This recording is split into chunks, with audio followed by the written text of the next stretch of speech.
1991년 미국 한 요양원에서 있었던 일입니다.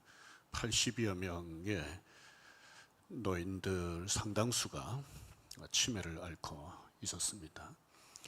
이 노인들은 가족과 병원 직원들, 또 같이 요양원에 있는 다른 노인들, 그리고 세상으로부터 단절된 삶을 살고 있었습니다. 이 요양원에 새로운 의사가 한 명 부임했습니다. 이 의사 눈에는 이 요양원에 있는 노인들이 권태와 외로움과 무기력이라고 하는 병을 앓으면서 죽어가고 있는 것처럼 보였습니다. 그래서 이 의사가 고민 끝에 요양원 원장에게 이렇게 제안을 했습니다. 노인들이 있는 병실에 식물을 좀 심읍시다. 원장이 좋다고 그러니까 그 다음에는 개도 좀 기릅시다. 그 다음에는 고양이도 기릅시다. 나중에는 새도 100마리쯤 기릅시다. 그렇게 해서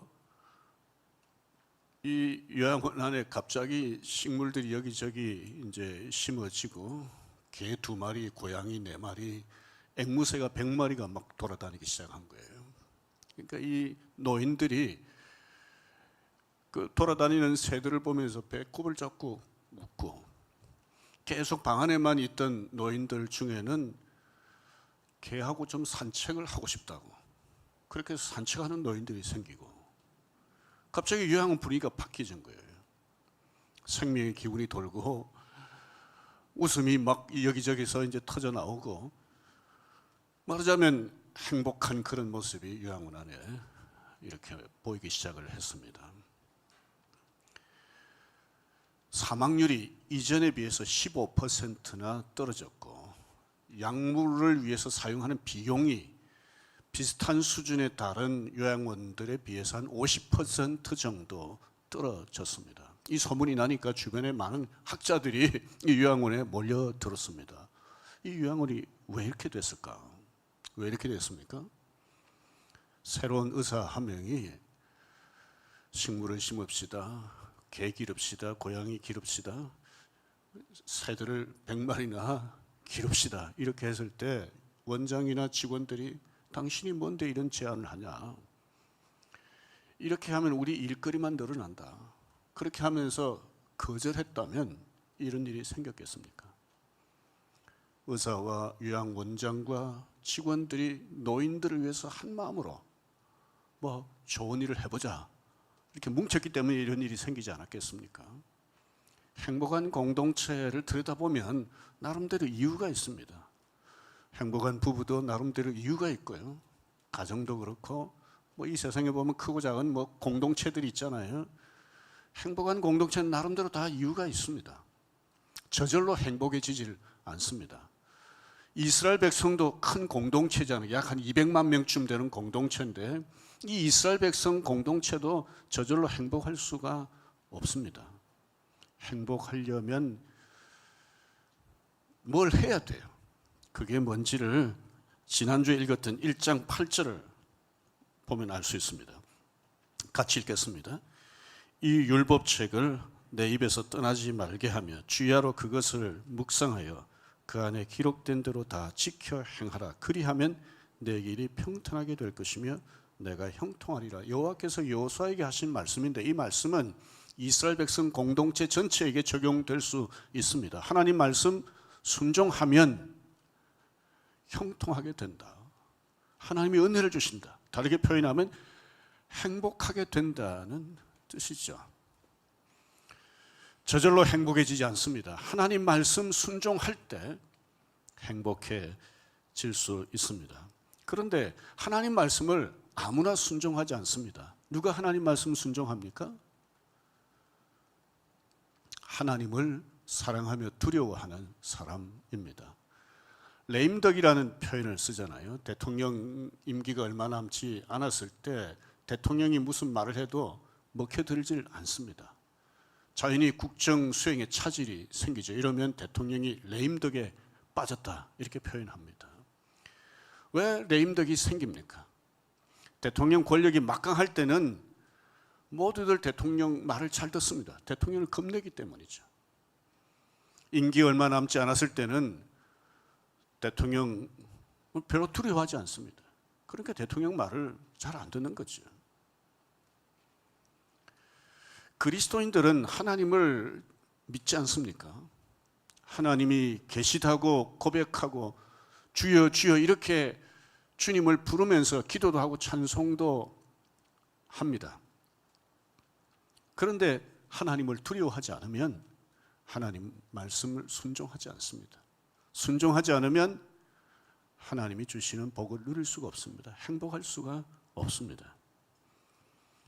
하나님을 두려워하여 하나님 말씀 순종할 때 하나님 안에서 행복할 수 있습니다. 오늘 본문에 묘사된 이스라엘 백성 공동체를 보면 첫째, 리더인 여호수아가 하나님 말씀에 순종했다는 것을 알 수 있습니다.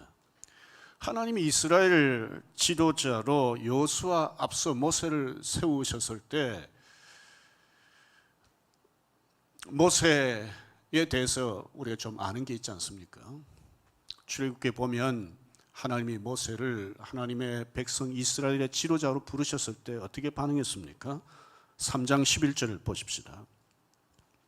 모세가 하나님께 아뢰되 내가 누구이기에 바로에게 가며 이스라엘 자손을 애굽에서 인도하여 내리까? 자신의 부족함을 핑계대면서 자신의 할 수 없음을 자꾸 내세우고 하나님 말씀에 금방 순종하지 않았습니다. 고집 부리다가 나중에야 하나님 말씀에 순종했습니다. 그런데 여호수아는 어떻게 했습니까? 10절을 보십시오. 이에 9절까지 하나님께서 여호수아에게 말씀하셨습니다. 지도자로 이렇게 백성들 이끌고 요단강 건너서 가나안 땅 정복해라고 말씀하셨지 않습니까? 이에 이 말씀을 듣고 난 뒤에 바로 어떻게 했습니까? 백성의 관리들에게 명령한 거예요. 여호수아는 곧바로 순종했습니다. 여호수아는 백성들에게 직접 요단강 도하 계획을 알리지 않고 백성들의 관리들 1000명을 이끄는 천부장 또 백부장 50부장 10부장 이런 백성의 중간 리더들이 있었는데 이 리더들에게 말했습니다. 11절입니다. 보십시오. 진중에 두루 다니며 이 리더들에게 한 말입니다. 그 백성에게 명령하여 이르기를 양식을 준비하라. 사흘 안에 너희가 이 요단강을 건너 너희 하나님 여호와께서 너희에게 주사 차지하게 하시는 땅을 차지하기 위하여 들어갈 것임이니라. 백성의 관리들을 중간 지도자들에게 여호수아가 명령을 한 겁니다. 그 다음에 지도를 보실까요? 지도를 보시면 아래에 약간 큰 이 호수가 사해입니다. 그리고 위쪽에 조그만 호수가 갈릴리 호수입니다. 그 사이가 요단강이죠. 요단강 오른쪽에 세 지파, 루벤 지파, 므낫세 지파, 갓 지파는 땅을 이미 분배받았습니다. 이 땅을 이미 분배받은 백성들에게 여호수아가 어떻게 명령을 했습니까? 14절 15절입니다. 너희 처자와 가축은 모세가 너에게 준 요단 이쪽 땅에서 머무려려니와 너희 모든 용사들은 무장하고 너희 형제보다 앞서 건너가서 그들을 돕되 그들도 너희의 하나님 여호와께서 주시는 땅을 차지하기까지 그렇게 해라. 이미 땅은 분배받았지만 앞장서서 가나안 땅 정복 전쟁에 참여해야 된다라고 명령을 한 겁니다. 여호수아는 가나안 정복을 두려워하지 않았습니다. 백성의 관리들도 두려워하지 않았고요. 이스라엘 백성들도 두려워하지 않았습니다. 왜 두려워하지 않았을까? 여호와 하나님을 두려워했기 때문이라고 봅니다. 여호와 하나님을 두려워하면 사람이나 상황을 크게 두려워하지 않습니다. 여호수아가 남다르게 하나님을 두려워한 이유가 무엇일까? 우리가 아는 것처럼 여호수아는 애굽 땅에서 나와서 40년 동안 광야를 지나는 동안에 영광스러운 거룩한 하나님을 보았습니다. 그 하나님께서 행하시는 신비한 일들을 두 눈으로 보았습니다. 가나안 땅 정탐하고 돌아와서 부정적인 보고를 함으로 모세를 원망하게 만들고 하나님을 멸시하게 만들었던 10명의 정탐꾼들이 하나님의 심판으로 즉시 죽는 것도 보았습니다. 그들의 말을 듣고 모세를 원망하고 하나님을 멸시했던 이스라엘 백성들이 죽는 것도 보았습니다. 심지어 모세가 하나님의 말씀을 불순종함으로 하나님의 거룩을 나타내지 아니함으로 가나안 땅에 들어가지 못한 것도 보았습니다. 이런 것들은 여호수아에게 굉장히 큰 두려움을 갖게 했을 겁니다. 하나님에 대한 두려움. 하나님에 대한 거룩한 두려움이 있었기 때문에 여호수아는 하나님이 말씀하시자 곧바로 순종했다고 할 수 있습니다. 여호수아의 이런 하나님을 두려워하는 마음, 이것은 목사인 저에게 굉장히 큰 경고가 되었습니다. 제가 이 설교 준비하면서 이번 주간 자주 생각한 게 뭐냐면, 나는 하나님을 얼마나 두려워하는가. 내가 만약에 하나님을 두려워하지 않으면 하나님 말씀을 제대로 순종하지 않을 것이고, 그렇게 하면 저 자신이 하나님의 은혜를 누리지 못하는 것은 말할 것도 없고 하나님의 교회를 제대로 섬길 수가 없는 것 아니겠습니까? 제가 정말 하나님을 두려워하면서 이 교회를 섬길 수 있도록 저를 위해 기도해 주시기를 바랍니다. 뿐만 아니라 우리 교회 교역자들이 정녕 하나님을 두려워할 수 있도록, 우리 교회 중요한 봉사자들이 하나님을 두려워할 수 있도록, 크고 작은 교회 안의 공동체의 지도자들이 하나님을 여호수아처럼 두려워할 수 있도록 기도해 주시기를 바랍니다.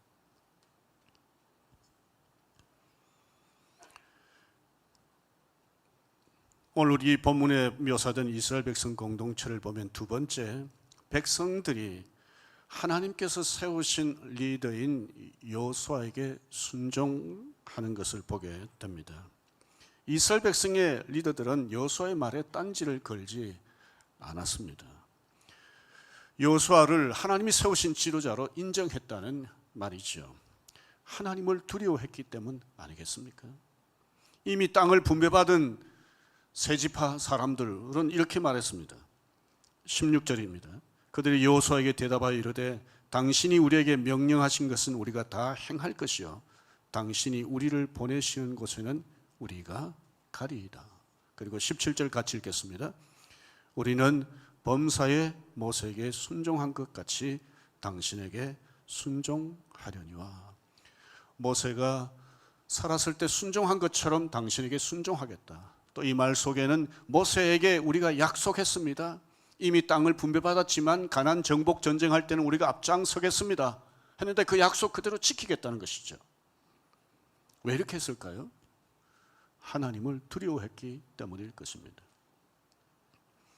민수기 12장 2절에 보면 이런 말씀이 있습니다. 그들이, 여기 그들은 모세의 형 아론과 누나 미리암입니다. 형과 누나가 이르되 여호와께서 모세와만 말씀하셨느냐 우리와도 말씀하지 아니하셨느냐. 무슨 말입니까? 형과 누나가 모세의 지도력에 대해서 말하자면 대항한 거예요. 인정을 하지 않은 겁니다. 온전히. 우리가 모세보다 못한 게 뭐가 있냐. 끝부분에 보면 이렇게 표현했죠. 여호와께서 이 말을 들으셨더라.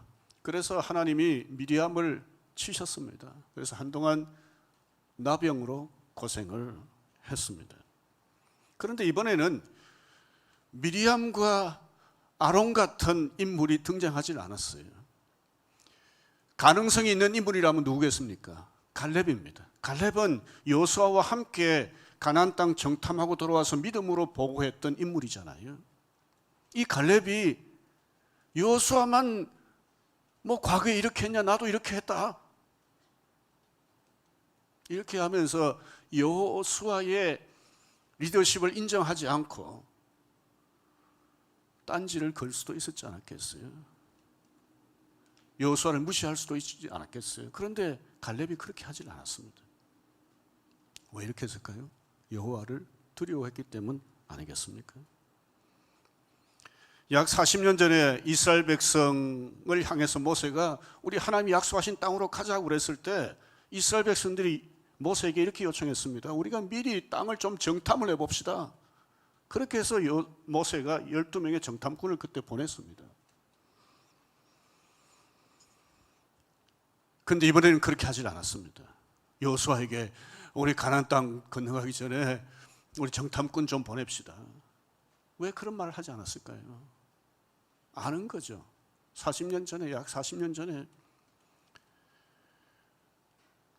모세에게 정탐꾼 보내자 해서 모세가 정탐꾼 보냈더니 돌아와서 10명이 아까도 말씀드렸던 것처럼 돌아와서 믿음 없는 보고를 하고, 그래서 그들이 하나님 앞에서 즉시 재앙으로 죽는 것을 보았고, 자기 부모들 세대가 그 믿음 없는 사람들의 보고를 듣고 모세 멸시하고 하나님 멸시하고 이런 것 때문에 광야에서 죽은 걸 본 거잖아요.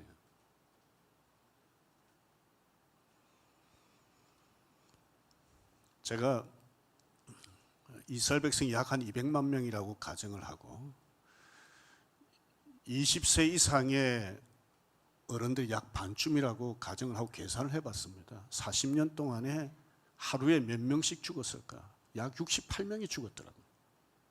하루에 뭐 큰 도시에서 흩어져 살고 있는데 68명이 죽은 게 아니라 같이 모여 다니는 가운데 68명이 매일 죽은 거예요. 그것은 이스라엘 백성들에게 굉장히 큰 두려움을 갖게 했을 겁니다. 하나님에 대해서.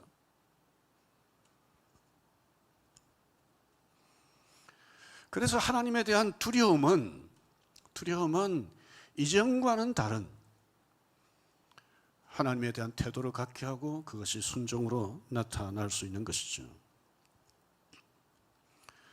지도자들과 백성들이 여호수아를 무시하지 않고 여호수아의 말을 그대로 순종했을 때 여호수아의 마음이 어땠을까요?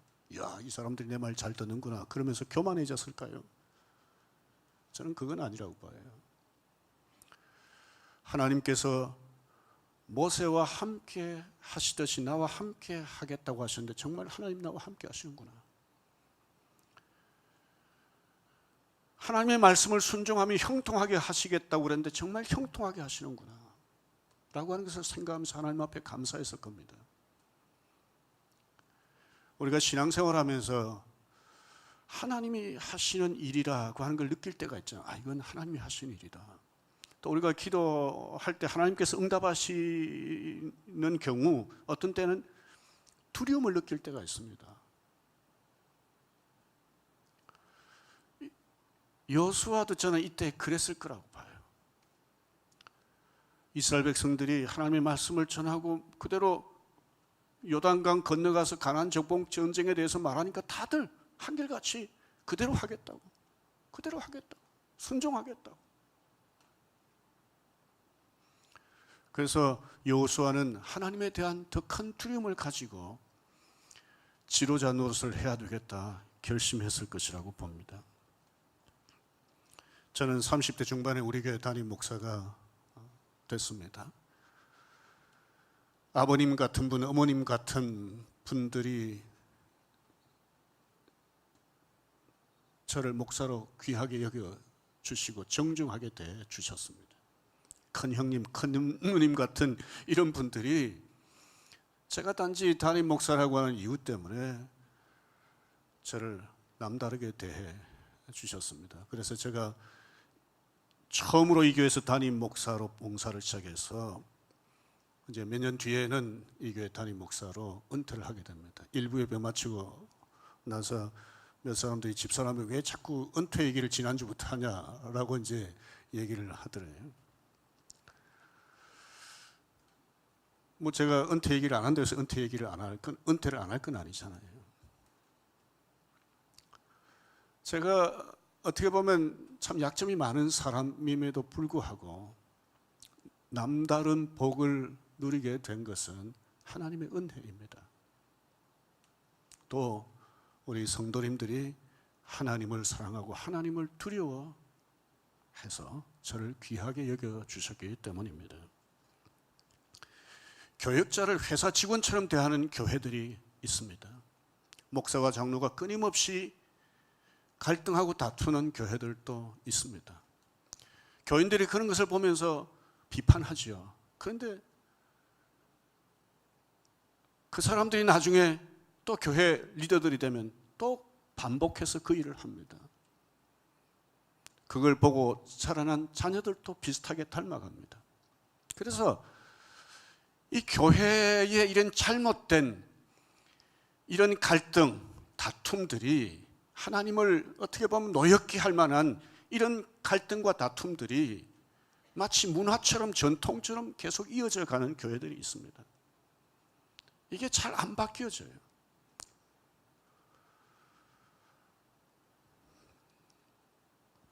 하나님을 두려워하지 않기 때문에 이런 일을 반복해서 하는 것이죠.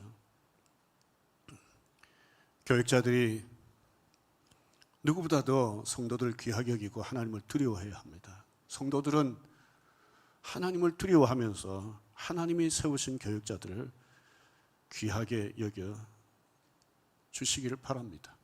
그렇게 할 때 우리 교회가 하나님이 기뻐하시는 행복한 교회가 될 것입니다. 본문에 묘사된 이스라엘 백성 공동체를 보면 백성이 하나님께서 세우신 리더를 격려했다는 것을 알 수가 있습니다. 이스라엘 백성들은 걸핏하면 지도자를 원망했습니다. 하나님 원망하고요. 심지어 모세와 갈렙은 정탐 보고 한 후에 돌로 맞아 죽임당할 뻔하지 않았습니까? 하나님이 개입하지 않으셨으면 두 사람 아마 죽었을 거예요. 이런 사람들의 그 마음을 들여다보면 무엇이 있겠습니까? 하나님을 두려워하지 않는 마음. 하나님을 두려워하지 않으니까 쉽게 원망하고 쉽게 불평하는 말을 합니다. 이들 부모 세대가 다 죽고 이들의 자녀 세대가 이스라엘 백성 공동체를 이루고 있었는데 이들이 여호수아에게 이렇게 말했습니다. 17절과 18절입니다. 우리 같이 읽겠습니다. 오직 당신의 하나님 여호와께서 모세와 함께 계시던 것 같이 당신과 함께 계시기를 원하나이다. 누구든지 당신의 명령을 거역하며 당신의 말씀을 순종하지 아니하는 자는 죽임을 당하리니 오직 강하고 담대하소서. 위험한 임무를 수행해야 될 이 선봉에 선 이 세 지파 사람들은 여호수아를 격려한 겁니다. 하나님을 두려워하지 않으면 아까도 말씀드렸던 것처럼 쉽게 불평하는 말을 합니다. 하나님을 두려워하게 되면 다른 사람에 대한 언어가 달라집니다. 하나님의 마음으로 격려합니다. 이스라엘 백성들이 이렇게 여호수아, 신참 지도자 이 여호수아를 격려한 것은 하나님에 대한 사랑과 두려움이 있었기 때문입니다. 기러기 편대는 날 때 항상 V자를 그리면서 난다고 그러잖아요. 앞서 가는 기러기 뒤에 따라오는 기러기들이 박자를 맞추면서 소리를 낸다 그래요. 말하자면 우리가 뒤처지지 않고 잘 따라가고 있다라고 하는 것을 제일 앞에 선 기러기에게 보내는 일종의 신호라는 겁니다. 뒤따라오면서 우리가 뒤처지지 않습니다라고 하는 이런 신호를 보내는 것을 들으면서 공기 저항에 맞서서 앞장서서 날아가는, 말하자면 리더 기러기에게 함께 소리 내주는 뒤따라오는 비둘기들의 소리는 얼마나 큰 격려가 됐을까요? 기러기들이 참 영리한 거죠. 하나님 주신 은총입니다. 그리스도인들은 이런 기러기들보다는 좀 나아야 되지 않겠습니까? 하나님은 모세와 여호수아를 사용하셨던 것처럼 하나님의 나라를 위해서, 하나님의 교회를 위해서 사람들을 사용하십니다. 하나님이 사용하시는 교회 안에 크고 작은 공동체의 리더들을 이스라엘 백성들이 여호수아를 격려했던 것처럼 격려하는 것이 필요합니다. 주일학교에 적을 두고 있는 자녀를 둔 부모님들은 주일학교 교육자들을 격려해 주시기를 바랍니다. 자녀들이 교사를 격려해 주시기를 바랍니다. 목원들은 목자, 목녀님들을 격려해 주시기를 바랍니다. 초장직이 장로님, 초장을 섬기는 권사님을 격려해 주시기를 바랍니다. 이렇게 격려를 하면 그분들이 더 교만해질까요? 아닙니다. 하나님이 나를 이렇게 귀하게 여겨주시는구나 라고 하는 것 생각하면서 더 힘낼 뿐만 아니라 하나님 앞에 거룩한 두려움을 갖게 될 겁니다.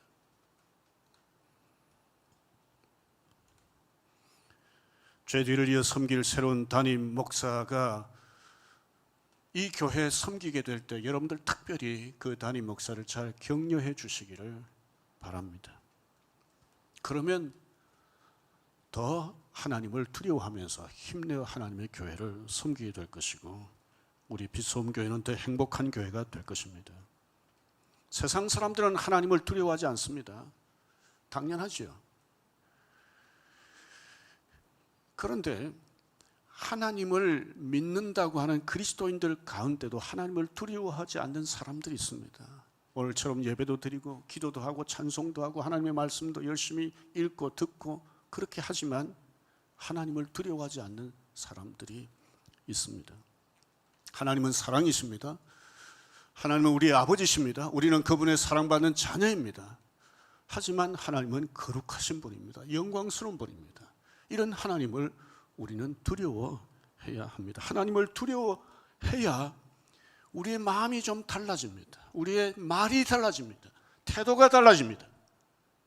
삶이 달라지고 결정이 달라집니다. 예배도 달라지고요. 오늘 우리가 모든 것에 너무 익숙해져 있습니다. 예배도 익숙해져 있고 기도도 너무 익숙하고 찬송도 너무 익숙하고 하나님의 말씀도 너무 익숙합니다. 너무 익숙하다 보니 하나님에 대한 두려운 마음을 갖지 않고 마치 하나님 마음씨 좋은 분처럼 그렇게 대합니다. 하나님께서 이스라엘 백성들에 대해서 진노하시고 징계하셨던 것처럼 오늘날 우리가 하나님의 징계를 눈으로 잘 보지 못하니까 하나님에 대한 두려움을 잃어버리고 살아갑니다. 개인이 하나님을 두려워하면 하나님 말씀 순종하겠죠. 그러면 하나님께서 복되게 하실 겁니다. 부부가 하나님을 두려워하면 하나님 말씀 순종해서 남편 노릇, 아내 노릇 하지 않겠습니까? 그럼 부부가 행복하지 않겠습니까? 교회 공동체가 하나님을 두려워하면 하나님 말씀 순종하고 하나님의 복을 누리게 될 것입니다. 세상 사람들도 칭찬하는 교회가 될 것입니다. 오늘 저와 여러분들이 하나님을 진정 두려워하면서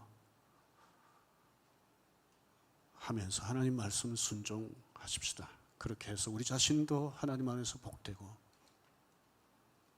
교회 공동체도 복되게 하는 저와 여러분들이 되기를 주의 이름으로 축원합니다.